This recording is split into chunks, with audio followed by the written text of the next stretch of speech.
요 바로 밑에 집이 동산방에 지금 현재 그 책임자로 있는 김상동이라고 하는 김 부장 그 친구 집이에요. 여기 그게 원래는 골목 안쪽에 있었는데 여기가 다 헐리니까 길가에 나와 버렸네. 거기다 또 문 앞에다가 뭐라고 딱 한자 써갖고 붙여놨네.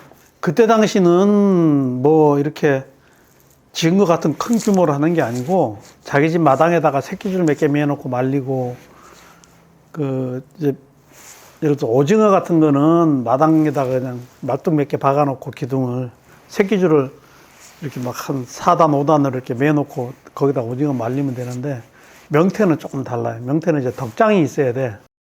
덕장이 있는 그런 집을 그 터가 좀 있는 집이어야 되는데 어렸을 때 살던 집은 그 내가 기억하는 집은 그런 마당 공간이 별로 없던 집이고 초등학교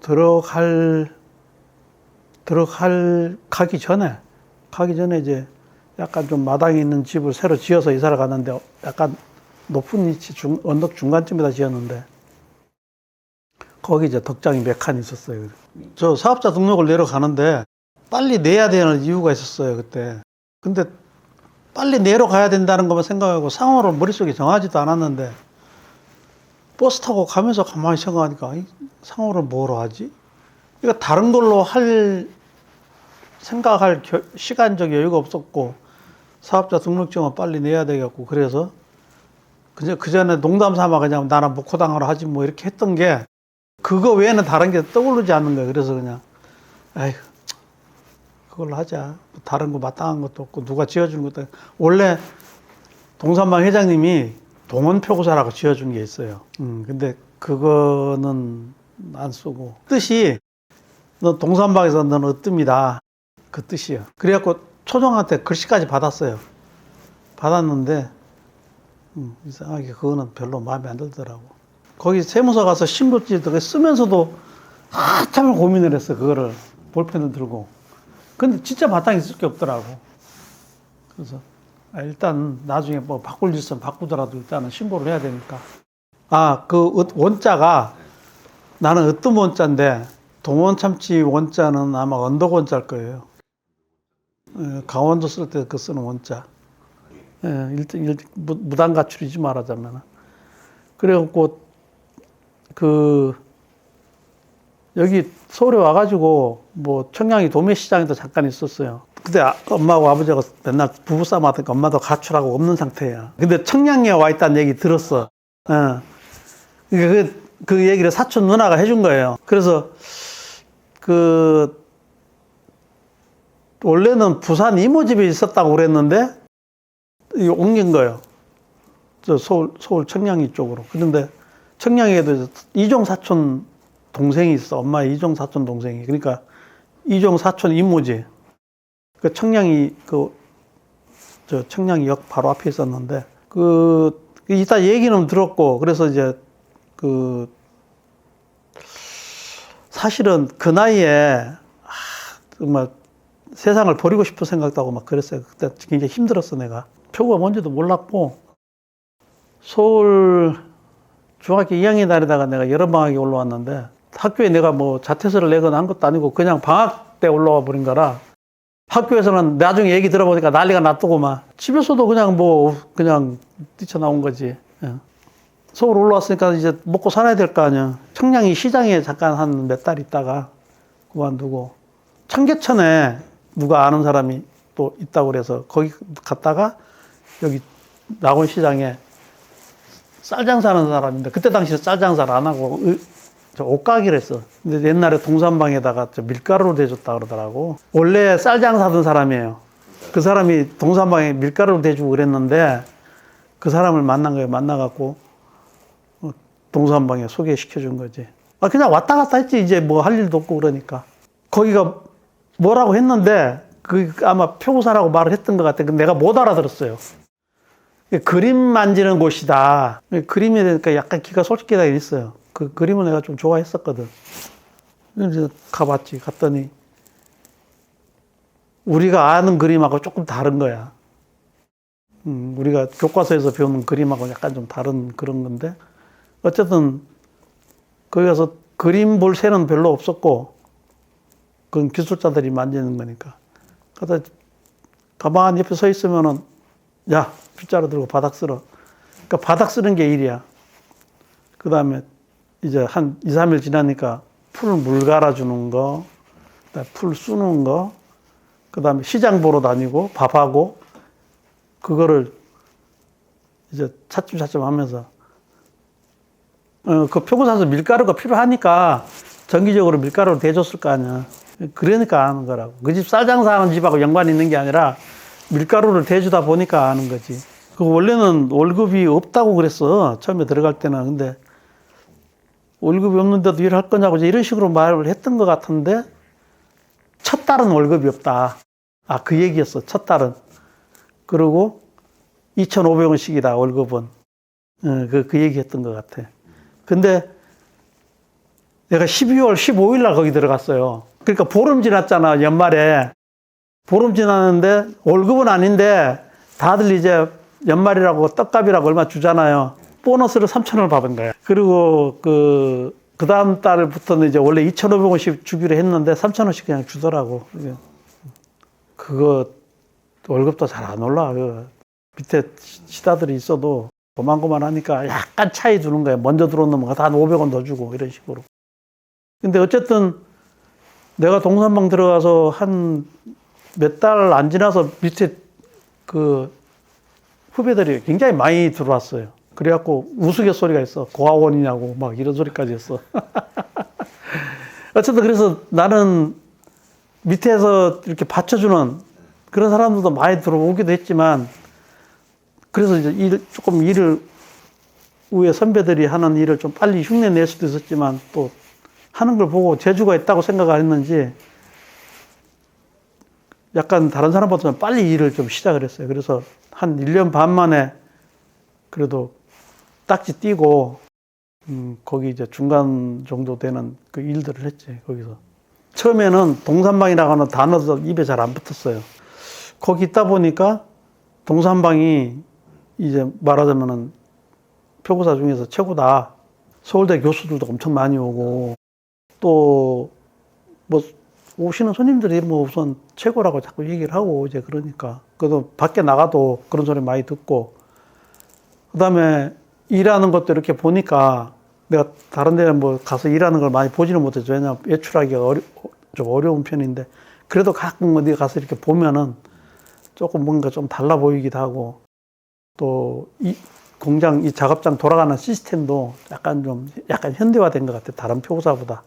그래서, 내가 좀 괜찮은 데서 일을 배우구나. 그런 생각을 많이 했죠. 제일 기억에 남는 게 이제 우리가 지목식이라고 하는 액자를 제일 80년대에 많이 썼어요. 모든 액자 거의 다 지목식이었어요. 지목식이라고 하는 게 지목 이영찬이라고 하는 화가 선생님이 있었는데, 서울대 교수인데, 그분 거를 71년도에 국전에 냈다가 무슨 문공부 장관상인가 받고 72년도에 냈다 대통령상을 받는데, 그거 작품을 낼 때 접수는 미리 국립현대미술관 여기 덕수궁 석조존에서 그때 접수 받을 때 그때 했던 걸로 기억해. 접수를 해놓고 그림은 아직 안 낸 거야. 그림은 밤새 더 그린다고. 오늘이 마감이면은 오늘 접수를 해놓고 밤에 와갖고 동산방에 와가지고 거기서 우리 먹고 자고 하잖아요. 자기가 그림도 손 좀 더 봐야 되는데 밤새 그릴 거니까 그냥 신경 쓰지 말고 자라고 그러더라고. 근데 아침에 일어나니까 이제 다 그림 손 다 봤다고 그러면서 이제 아침에 거기 문 열자마자 갖다 줘야 돼. 갖다 냈어요. 냈는데 며칠 있다가 이제 발표를 했는데 보니까 이제 그때 당시는 국전에서 대통령상 받으면 작품 일간지 톱으로 실었어요. 근데 신문을 보니까 그 양반 그림이 대통령상을 받았는데 그림 가운데가 쫙 벌어져 갖고 있는 거야. 갈라져 갖고. 그러니까 밤새도록 그림을 그리면서 거기다 물을 뿌리고 하다 보니까 이게 배접지 이은 데가 불어서 터진 거야. 이게 마르면서. 어쨌든 그게 대통령상 받았어요. 그래서 그때 당시도 속으로 했어. 이것도 뭔가 짬짬이가 있는구나. 근데 그 어린 나이에도 느낌상으로 그래갖고 이제 그걸 고치러 갔어요. 그 동산방 그때 당시 이제 책임자로 있던 그 서기창 선생님하고 나하고 이제 둘이 갔어요. 그러니까 그 선생님도 다른 중간 기술자 데려갈 수 있잖아요. 꼭 저를 데리고 가. 그때 당시는 이제 이화여대 자숙과 그 졸업전 병풍을 그때 우리 몇 년 동안 도맡아 했어요. 그 자숙과 없어지고 난 다음에 그걸 안 했는데 거기 이제 한 달 전에 미리 가서 사이즈를 재요. 병풍 틀을 맞추려고. 거기 가는데도 꼭 저를 데리고 가는 거예요. 그분이 이제 동산방 회장님의 조카 사이예요, 조카 사이. 그러다가 거기 계시다가 나중에 그 표구사를 따로 냈어요. 창원 표구사라고. 그거를 이영균이가 물러받은 거예요. 이영균이가 말하자면 처남이야, 처남. 서기창 선생이 처남이야. 그게 내가 이렇게 지나면서 보니까 표구사는 인맥이 다 있어요. 뭐 동네 출신이라든지 아니면은 뭐 어떤 모임의 단체에 뭐 연줄이 있다든지. 근데 되게 이제 지연이에요, 보는. 동네 사람들이 이렇게 했었는데 나만 딱 혼자야. 아무도 없어요. 주위에 누구 뭐 선배, 후배 이런 사람들 중에서 표구사 있는 사람이 없어. 몇 년 봤는데, 한 번은 그 동산방 그 길 건너편에 아성서화사라고 있었어요. 근데 거기도 이제 1층에는 그 가게고 작업장이 4층인가 있었는데 그 판매하는 직원, 그러니까 그때는 수병풍을 많이 팔았거든. 그 판매하는 직원이, 그래서 그때는 나이가 내가 한 20대 초반쯤 됐을 텐데 한 몇 년 지났지, 그러니까. 많이 본 놈이 있어. 그래갖고 가서 말을 붙였더니, 초등학교 동창이야. 그러더니 그 친구도 몇 달 있다가 거기서 그만뒀고, 그 뒤로는 뭐 연락도 없고, 안 되고. 지금 초등학교 아이들 모여갖고 뭐 이렇게 옛날 얘기 가끔 하기도 하고 그러는데, 그 친구 이름도 이제 가물가물해 잊어버렸는데, 그 모임이 없어, 그 놈이. 그러니까, 우리 반이 그때 당시 학생 수가 한 50여 명, 60명 가까이 됐던 걸로 아는데. 근데, 그래서 묵후에 있는 애들도 있고, 대전에 있는 애들 있고, 군산에 있는 놈도 있고, 뭐, 춘천에 있는 놈도 있고, 그 나를 서울에 보내준 그 외사촌 누나의 동생이, 그러니까 나하고 외사촌 형제잖아요. 남자애가. 같은 반이었어요. 초등학교 때. 중학교 때는 이제 반이 갈렸는데. 근데 걔가 지금 그 강원대학교 교수를 하다가 몇 년 전에 퇴직을 했지. 근데 이제 틀은 그 그림 크기에 맞춰야 되기 때문에 거기서 뭐 어디 먼 데서 해서 가져오기는 좀 시간적으로 이게 뭐 예를 들어서 표구를 맡기면서 막 기간을 막 한 달씩 두 달씩 주는 것도 아니고 가져오면은 뭐 오늘 가져와서 내일 해달라는 사람도 있고 그런데 그런 시간적이 잘 안 되니까. 그리고 뭐 어디 예를 들어서 단체전이나 이런 데 작품 내면서 그 기존에 있던 걸 내는 사람도 있지만은 뭐 새로 하나 만들어 갖고 낸다는 사람들은 막 시간이 쫓기니까 오늘도 지금 손님 한 명 오기로 돼 있는데 틀을 진작에 맞춰놓고 왔는데 결국 아까 문자 왔어, 나 나올 때. 오늘 못 오겠다고. 그런 상황이에요. 그러니까 그 양화와 액자들은 그게 있잖아요. 틀이 몇 호 규격이 딱 있어요. 있어갖고 그림 그릴 때도 그 캔버스 그 크기에다가 그리니까 그 프레임이 다 맞는 거예요. 근데 이제 동양화는 그게 아니고 서예나 뭐 동양화 사람들은 자기가 그리고 싶은 크기가 따로 있으니까 그게 무슨 뭐 규격이 정해져 있는 게 아니다 보니까 맞는 액자가 좀 힘들지. 그런 얘기들을 예를 들어서 뭐 그 락스 쓰고 하는 그런 문제는 이게 한 가지 문제점이 있어요. 그 초창기 때 이제 그런 것 때문에 부작용들이 많았어요. 그래서 지금 인식이 안 좋은 거거든. 그래서 그 말을 잘 안 하는 거거든. 그 외에는 뭐. 그 다음에 풀 자꾸 그 삭힌 풀 쓰느냐 뭐 이런 거 물어보는데 아까 얘기한 밀가루를 물에다 담궈 놓고 쓰는 거 있잖아요. 그 전분으로 만들어 풀 쓰는 거. 그거를 얘기를 해야 되는데 이제 풀을 삭히는 과정이 있어요. 그걸로 풀을 쓰잖아요. 그걸 항아리에다 담아놔요. 풀을 끓인 다음에 그래갖고 그 풀을 몇 년 묵혀요. 근데 그게 한 6개월만 되면 위에 곰팡이가 피기 시작해 벌써.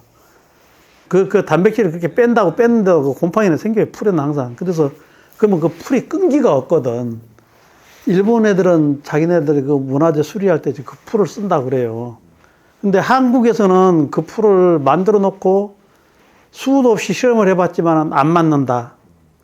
왜냐면은 그 기후 조건도 안 맞고 일본하고 그다음에 쓰는 종류도 다르고 한국에서는 굳이 또 그럴 필요가 없다. 박지선 씨가 일본에서 표구를 배워서 와가지고 일본에서 하는 걸로 흉내를 내갖고 아마 해봤던 모양이야. 근데 해보니까 결론은 굳이 그렇게 풀을 삭혀서 쓸 필요가 없다. 한국은. 그런데 그 얘기를 물어보는 예를 들어서 지난번에 우리 백상 빌딩에서 심포지엄 할 때도 저녁에 밥 먹으면서 누가 물어보길래 내가 얘기한 적이 있는데 삭힌 풀 쓰느냐고 물어보는데 삭힌 풀을 만들어 놓고 놔도 있어요. 지금 이제 저쪽 지하실에 있어. 아이 뚜껑 안 열어봤어. 5년 넘었는데. 그거 쓸 일이 없다고. 쓸 일이 없어요, 우리나라. 그냥 풀 농도만 잘 맞추면 돼.